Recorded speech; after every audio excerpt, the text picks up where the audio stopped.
Time to welcome in one of our luckiest. Now, we did the top 100 plays a couple years ago. Yes. And he had at least 2 plays in there. Uh-huh. Yes, he did. Curtis Brown. Curtis Brown, baby. Is on Love the Curtis program. Brown. And when I say lucky, we're lucky that he showed up and came to BYU. Right? Yes, we are. What's up, Curtis? How you doing, man? Doing well, doing well. I'm just trying to figure out where you guys found a VHS player to play those highlights. We have our ways in the archives, Curtis. the mountain. Oh we transferred those. Yes. No, one time a missionary was in the out here in Fresno and asked to see my highlights, my high school highlights, and so I brought out a VHS tape and he brought out a VCR. He was like, "What is that?" So I was like, "Man, definitely feel old." A VCR now, when we were little, is comparable to like a 1-inch film or something. We're like, "What? You're super old."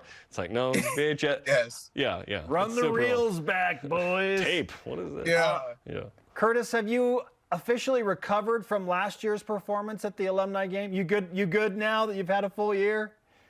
You know, I'll be honest. It took a good, few weeks of physical therapy to work out some of these muscles. I think just the adrenaline, the excitement, you're excited, and we had a lot of fun. But then that next day I woke up and was like, man, I have back issues, hamstring issues, just a lot of parts of my body that were sore that haven't been sore in years. Hey, we're showing some of your highlights from last year. It was awesome. And, what a conclusion to that game, right? That was about as good as it could get.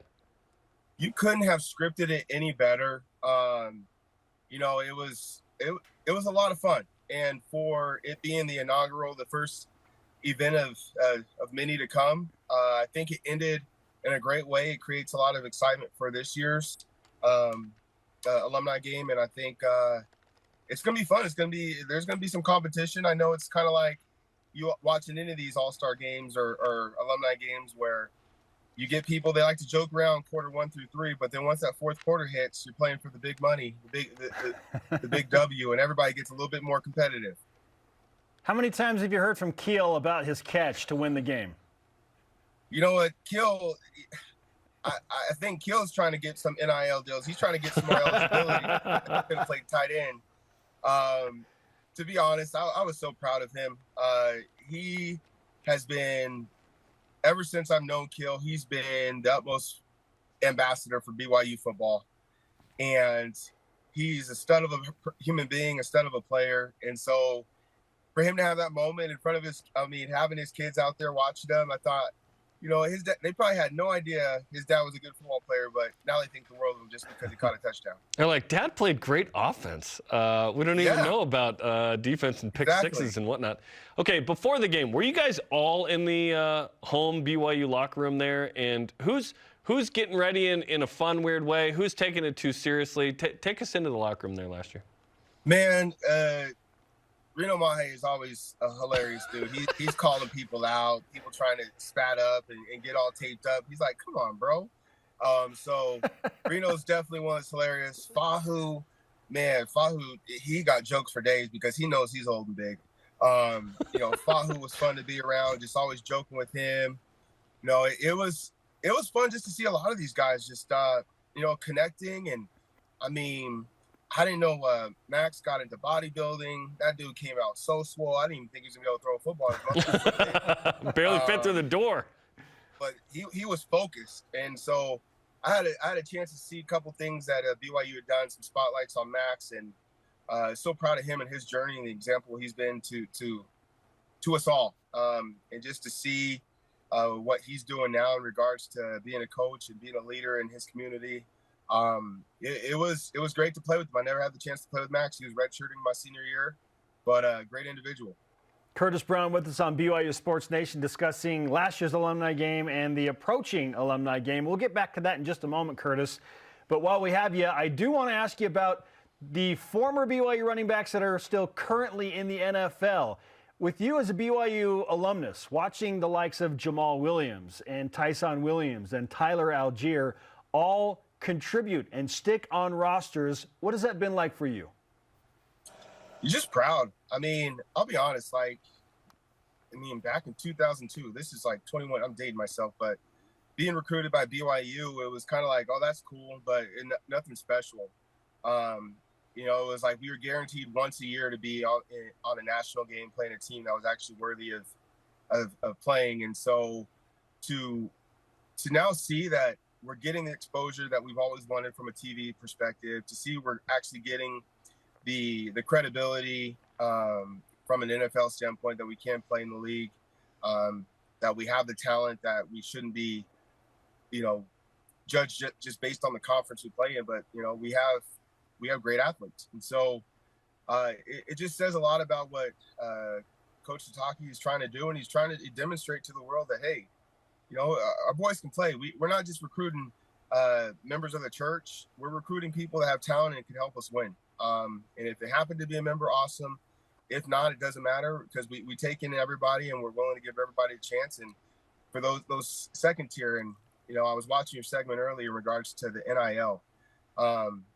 It's sad and unfortunate, because I felt like BYU was I looked at BYU as a place where guys that felt like they deserved to be D1, felt that they deserved to be top level guys that kind of got passed over by the Pac-12s and the Big 12s. This is their chance to prove those conferences wrong. And it seems like with NIL now is like guys are quick to, use these smaller schools as a catapult into a bigger school right before the junior or senior year. And at the end of the day, I believe in that loyalty. You stay true to the people that gave you that shot. And I think that's what you saw with Jamal Williams, was he was loyal in the beginning. He had some issues with school, but instead of walking away and going somewhere else, he decided to finish his time out at BYU. And that's just the kind of character he is. You look at Tyler Algier, who was, a walk-on, which is it's unbelievable based on how he played his junior year. And the fact is that he committed to BYU and he stuck it out, and he earned himself a scholarship, and he was a leader on this team. And so that's the kind of guys we want. We don't want guys that are coming in trying to, play at BYU for a couple of years and then try to get back to their dream school. I mean, at the end of the day, playing for BYU should be everybody's dream. And, hopefully we can continue to have those types of guys. Well said. Tyler Algier, the greatest Orem Walmart employee turned NFL running back in history. No doubt. For sure. Let's talk about the roster you've got compiled for your team this year. Not on Max's team this year. You got Brandon Doman and John Beck, which is still pretty stinking good. What do you think of the roster? It's done. John Beck, the dude he's coaching NFL players as we speak. At the end of the day, I know he can still sling it. I try to see John every year. We go down to Newport for about a week with the family, and I reach out to him every time I'm out there, and he's still fit. I guarantee he can still, throw the rock, and he's a competitor. The best, one of the best competitors I've ever been aligned with, and I can tell you right now, he's not coming out to Utah to lose. Curtis, what's your favorite John Beck moment or John Beck memory? John, I don't even know if it's appropriate for, honestly. So, it was interesting. Right before my senior year, me and John kind of got into it during the summer. We were working on some 7-on-7 stuff in practice. And obviously as a running back, you want to feel like you're part of that offense. And I remember we were running some drills, and we had run like 8 straight plays, and I didn't get the ball one time. And I'm sitting there thinking to myself, like, man, I'm taking time out of my summer, and you're not even looking my way. And I yelled and got mad because I think he might have thrown an interception or something. And Reno called me out. He was like, bro, he pulled me aside, and he was like, dude, don't you ever call out your quarterback. Don't you ever talk to him that way. That's the leader of your team. And I remember John walking over to me and just being like, hey, man, I know you're frustrated, but these are the things I'm trying to work in practice today. I'm sorry that it feels like I'm not focused on you, but, this is what I'm trying to get done. And I'm telling you, brother, it's going to work out. And I just remember that moment. And from then on out, he just had my trust. I was a true believer in him, because he could have been a jerk and just said, get off the field, go home then. And not to toot my own horn, but I think, my junior, senior year, I led the team in reception. So obviously he knew who his go-to guy was going to be in those clutch moments. So no, but it was nothing fancy on the field. It was more just the person and human being he was off the field.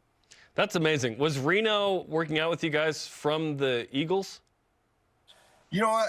I want to say, yeah, he was. You know, yeah, it's hard. I was like, just Reno was out here with us. I mean, I felt like Reno he's always been a part of the program since I've been there. Just always been around, you know, supporting at different charity events and things like that. And so, but I actually do believe he was with the Eagles at that time.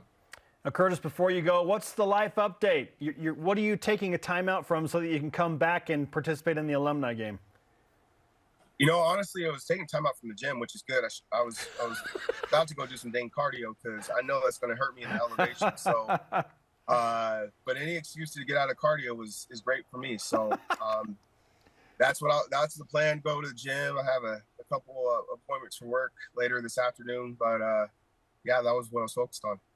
Curtis, great to talk with you, man. We appreciate the insights. The stories are always fun. 06 team, one of the best ever, man. For sure. So good. Cannot wait to see you back at the alumni game again, and hopefully you get to run around Kiel a little bit. Okay, we shall see. Right on. Thanks, Curtis. Thank you. Man.